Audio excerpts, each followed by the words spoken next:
Growing up in the Southwest, I knew that we were different. Spain and Latin America shaped our culture. We ate different foods and even used different words and expressions than in other parts of the US.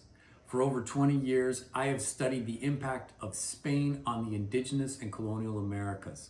I posed questions and answers started to come in the form of lives, forgotten lives that shaped the history of our continent.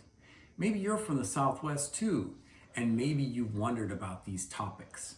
Today, many voices flood digital and legacy media with competing messages about the region. My goal here is to bring a fresh perspective on the past. If Forgotten Lives of Latin America interest you, then follow me and subscribe to my YouTube. Let's begin. Today's question is, why is everybody so upset right now about immigration from Spanish-speaking countries? Online, I hear loud views. One is a conservative nationalism, a belief in manifest destiny, often blending religion with the idea that the US has a divine right to control its land.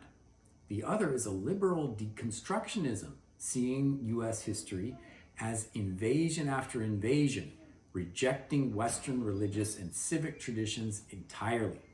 But the good news is there's a space between these poles. There is another way to think about this, one that recognizes the yes, Spanish character of the United States. Here's something that no one is talking about right now. The histories of Spain, Spanish-speaking countries, and the United States actually overlap. And this isn't just my opinion. Historian Elizabeth Boone explains a shift that occurred in the 1800s in her book, The Spanish Element of Our Nationality.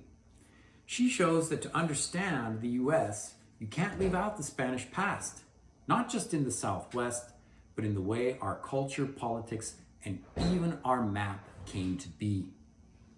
That's a conversation worth having, and one that I will share in the next few reels. So what do I mean by the history of Spain overlapping with the US? Let's start with a few examples.